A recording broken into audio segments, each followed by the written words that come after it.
नमस्कार, मैं डॉक्टर विष्णु शंकर शुक्ला, गुर्दा रोग विशेषज्ञ, Awadh kidney care clinic, Lucknow.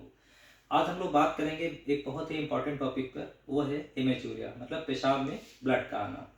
देखिए, हेमेचूरिया सबसे पहले होता क्या है? हेमेचूरिया का मतलब होता है कि अगर पेशाब में हमारी 3 या उससे आरबीसी ज़्यादा आएँ, तो उसको हम हेमेचूरिया बोलते हैं। कभी कभी ये हेमेचूरिया माइक्रोस्कोपिक होती है, मतलब केवल माइक्रोस्कोप से उसमें आरबीसी दिखती है, और कभी कभी ये मैक्रोस्कोपिक होती है, मतलब वो हमें आंखों से भी पेशाब लाल दिखता है। अब हेमेचूरिया कितने प्रकार का होता है ये देखते हैं। तो सबसे पहले हेमेचूरिया हमारा हो सकता है कि वो ब्लड किडनी के अंदर से आ रहा हो। दूसरा हो सकता है वो ब्लड यूरेटर, जो किडनी की ट्यूब होती हैं, जो थैले में जाती हैं पेशाब के, उससे हो सकता है हो रहा हो। या फिर हो सकता है कि जो पेशाब का थैला होता है वहां से ब्लड आ रहा हो। या हो सकता है जो पेशाब का रास्ता होता है, यूरेथ्रा होता है, वहां से ब्लड आ रहा हो। तो इनमें से ब्लड कहीं से भी आ सकता है। तो हम कैसे पहचानते हैं? तो सबसे पहले अगर जो ब्लड है उसका रंग स्मोकी होता है, उसको मतलब जैसे हम बिना दूध की चाय होती है, कोला कलर जिसे बोलते हैं, वैसा अगर यूरिन होता है और उसमें थोड़ी देर रखने के बाद में कोई थक्का नहीं बनता है, वो वैसा ही बना रहता है, तो उसको हम बोलते हैं कि ये ग्लोमेरुलर हेमाचूरिया है। या फिर जो ब्लड है वो किडनी के अंदर फिल्ट्रेशन प्रोसेस में प्रॉब्लम है, मतलब जो फिल्टर हो रहा है, आरबीसी हमारा ऊपर से आ गया, किडनी के अंदर से आ रहा है, फिल्ट्रेशन प्रोसेस डिफेक्ट है, और ये हेमाचूरिया ग्लोमेरुलर ओरिजिन का या किडनी से आ रहा है। और अगर उस यूरिन में क्लॉट बन जाते हैं, मतलब थक्के बन जाते हैं, या फिर थोड़ी देर रखने के बाद में ब्लड थोड़ा सा सेटल हो जाता है, मतलब ऊपर थोड़ा सा क्लियर फ्लूइड आ जाता है और नीचे उसमें खून इकट्ठा हो जाता है, तो इसका मतलब है ये ब्लड जो है, ये खून जो है, वो ट्रैक से आ रहा है, रास्ते से आ रहा है। तो हो सकता है वो पेशाब की ट्यूब यूरेटर से आ रहा हो, थैले से आ रहा हो, ब्लैडर से, या फिर नीचे पेशाब की ट्यूब जो यूरेथ्रा होती है वहां से आ रहा हो। तो इस तरह में चूरिया हमारा किडनी या फिर ट्रैक से हो सकता है। अब हम बात करते हैं कि इसको हम कैसे, इसके कारण क्या होते हैं। तो सबसे पहले किडनी की बात हम करेंगे। जो किडनी का हेमाचूरिया होता है, ग्लोमेरुलर हेमाचूरिया होता है, उसके कारण मेनली जैसे ग्लोमेरुलनेफ्राइटिस होता है। उसमें कई टाइप के ग्लोमेरुलनेफ्राइटिस होते हैं, जैसे हो सकता है उसको पीएसजीएन हो रहा हो सकता है कि उसको जो है आईए नेफ्रोपैथी हो, या आईजीए नेफ्रोपैथी हो सकता है, या फिर अल्पोर्ट सिंड्रोम हो सकता है। इस तरह बहुत सारी ग्लोमेरुलनेफ्राइटिस होती हैं जहाँ पे हेमाचूरिया होता है। कभी कभी शुगर के पेशेंट या फिर जो हमारी एफएसजीएस करके सिंड्रोम होता है, वहां भी हेमाचूरिया होने के चांस होते हैं।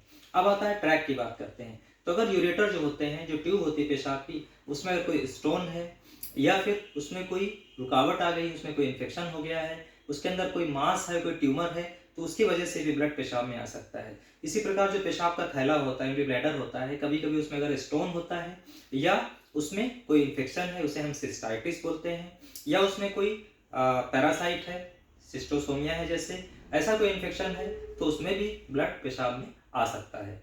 इसी प्रकार जो पेशाब का ट्यूब होता है, यूरेथ्रा होता है, जिससे पेशाब बाहर निकलता है, उसमें अगर कोई चोट लगी है, ट्रॉमा है, या उसमें कोई स्टोन की वजह से इंजरी हो गई है, या फिर उसमें कोई मांस है, ग्रोथ है, या कोई सूजन है, इन सब कारणों से वहां भी पेशाब में ब्लड आ सकता है।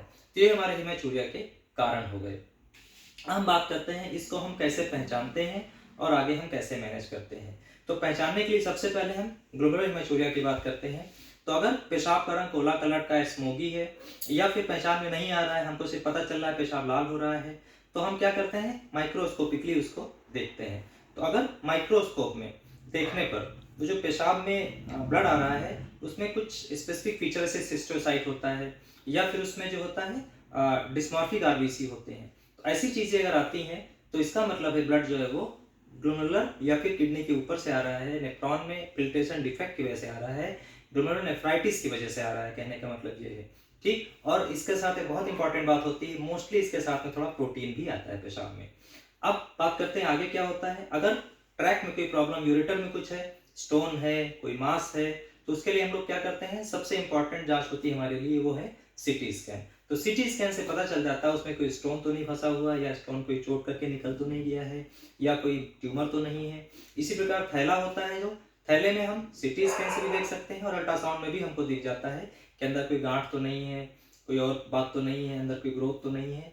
ठीक है, तो इस प्रकार उसको हम पहचान लेते हैं। और यूरेथ्रा की जो बात होती है, आगे की बात होती है, उसके लिए हम क्या करते हैं, कभी कभी हम लोग उसमें रुकावट की जांच कर लेते हैं, एमसीयू या आरजीयू करके होता है, या कभी कभी हम लोग उसमें फिर सिस्टोस्कोपी करवाते हैं, उससे आगे का भी पता चल जाता है, उससे फिर थैले का भी पता चल जाता है। अगर थैले में कोई गठान है, तो हम सिस्टोस्कोपी करके उसको देखते हैं कि उसमें किस तरह की गांठ है, और उसके फिर उसकी बायोप्सी भी कर ली जाती है, जिससे कि उसका आगे निवारण होता है।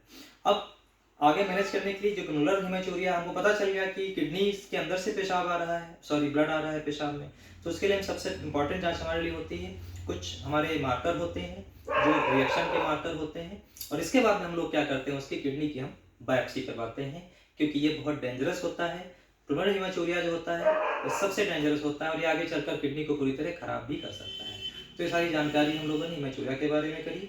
अब इसका और मैनेजमेंट हम अपने अगले वीडियो में बात करेंगे। तो जानकारी सबको साझा करें और अपना ध्यान रखें। नमस्कार।